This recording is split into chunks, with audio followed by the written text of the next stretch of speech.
नमस्कार, मैं Manoj Kumar, MGM inter college Baheri, विषय अर्थशास्त्र।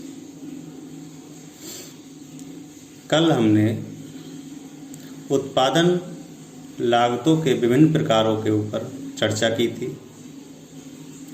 उसी क्रम में आज हम सीमांत तथा औसत उत्पादन लागत में संबंध, सीमांत क्या होता है, इस पर चर्चा करेंगे। सीमांत उत्पादन लागत तथा औसत उत्पादन लागत में घनिष्ठ संबंध होता है। इसकी व्याख्या उत्पत्ति के नियमों के अंतर्गत की जा सकती है। व्यवहार में उत्पादन में पहले वृद्धिमान प्रतिफल नियम लागू होता है, फिर कुछ समय के लिए आनुपातिक प्रतिफल नियम लागू होता है तथा अंत में ह्रासमान प्रतिफल नियम लागू होता है। जब उत्पादन में वृद्धिमान प्रतिफल नियम लागू होता है तब सीमांत लागत तथा औसत लागत दोनों घट जाती हैं, अर्थात प्रत्येक अगली इकाई के उत्पादन पर हम जो भी अतिरिक्त इकाई का उत्पादन करते हैं उसमें हमारी लागतें औसत लागत और सीमांत लागत जो होती हैं वो घटती रहती हैं।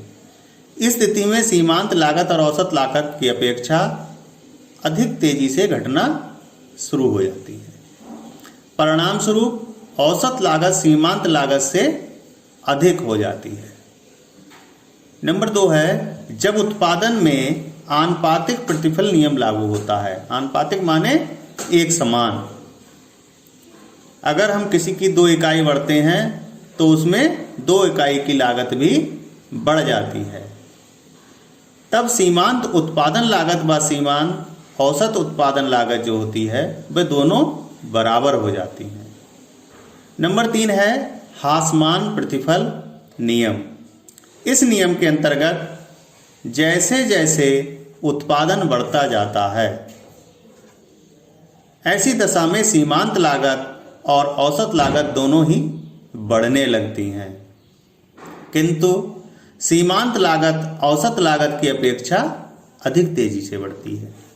परिणाम स्वरूप सीमांत लागत औसत लागत से अधिक हो जाती है तथा सीमांत लागत की आकृति जो है वो U के आकार की होती है, अर्थात पहले वो स्थिर होती है, फिर नीचे की ओर आती है और फिर सामान्य होती है लंबी रेखा में और फिर ऊपर की ओर जाने लगती है। इस प्रकार एक U के आकार की आकृति यहां पर बनती है। इसमें जैसे जैसे अतिरिक्त इकाइयों का उत्पादन किया जाता है तो औसत लागत व सीमांत लागत प्रारंभ में दोनों कैसी होती हैं, घट जाती हैं, अर्थात नीचे की ओर गिरने लगती हैं।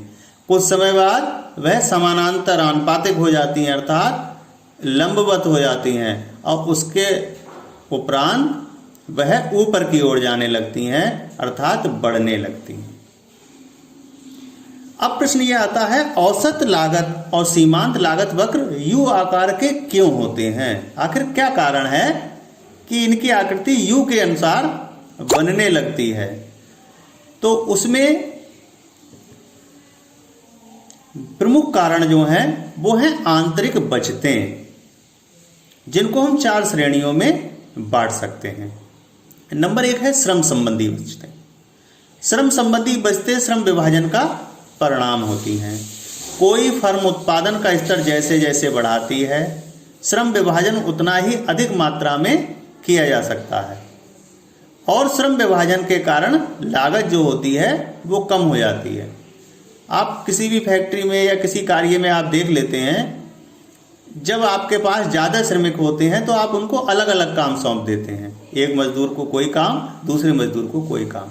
और जब कोई व्यक्ति लंबे समय तक एक ही काम करता है तो वह उसमें पारंगत हो जाता है और उसकी कुशलता उस काम के प्रति बढ़ जाती है। और जब वो कुशलता बढ़ जाएगी तो वह ज़्यादा उत्पादन कर पाएगा, ज़्यादा कार्य कर पाएगा। इससे हमारी उत्पादन लागत कम हो जाती है। नंबर 2 है तकनीकी बचतें। उत्पादन स्तर जितना बड़ा होगा वैसे वैसे विपणन की प्रति इकाई लागत गिरती जाती है।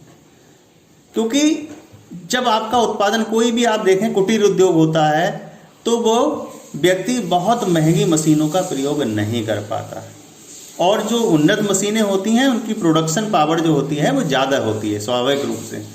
तो जब जैसे जैसे हमारा उत्पादन बढ़ता है तो उद्यमी के पास इतना संसाधन हो जाते हैं कि वह अच्छी मशीनें लगाए, अच्छा तकनीकी प्रयोग करे, जिसके कारण उसकी उत्पादन लागत कम होने लगती है। नंबर 3 है प्रबंधकीय बचतें, जिसे कहते हैं मैनेजमेंट। इसमें उत्पादन में वृद्धि होने पर प्रबंध की प्रति इकाई लागत भी निश्चित रूप से गिरती है। जैसे आपने देखा है मैनेजर नाम, हर फैक्ट्री में एक मैनेजर होता है। अब मान लीजिए उस मैनेजर का 50,000 वेतन है और वह अपने उद्योग में 100 मजदूरों से काम ले रहा है।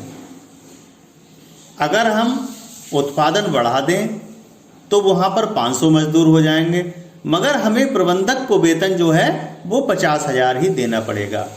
ऐसी परिस्थितियों में प्रबंधकीय लागत जो होती है प्रति मजदूर वह काफ़ी कम हो जाती है, जो हमारी उत्पादन लागत को भी कम करती है। उपयुक्त कारणों से उत्पादन बढ़ने पर औसत लागत गिरने की आशा की जा सकती है।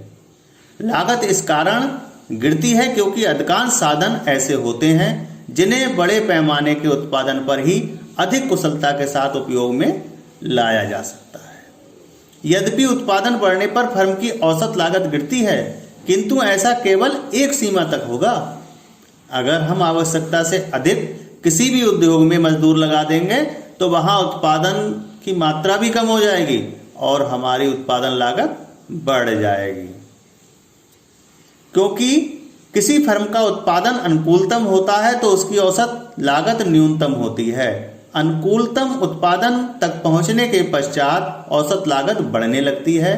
जब उत्पादन अनुकूलतम से अधिक कराया जाएगा, यानी कि जितनी हमारी परिस्थितियां अनुकूल हैं उससे हम ज़्यादा की चेष्टा करेंगे, तो हमारी औसत लागत ऊपर की ओर जाने लगेगी। यही कारण है कि उत्पादन लागत यू आकार में होती है। आज के लिए बस इतना ही। कल इसी पार्ट में एक नए टॉपिक पर चर्चा करेंगे। कोरोना से बचाव का उपाय केवल सुरक्षित रहना है। मास्क लगाकर अपने आसपास निकलें, वो भी आवश्यकता होने पर। सुरक्षित रहें एवं दूसरों को भी प्रेरित करें। जय हिंद, जय भारत।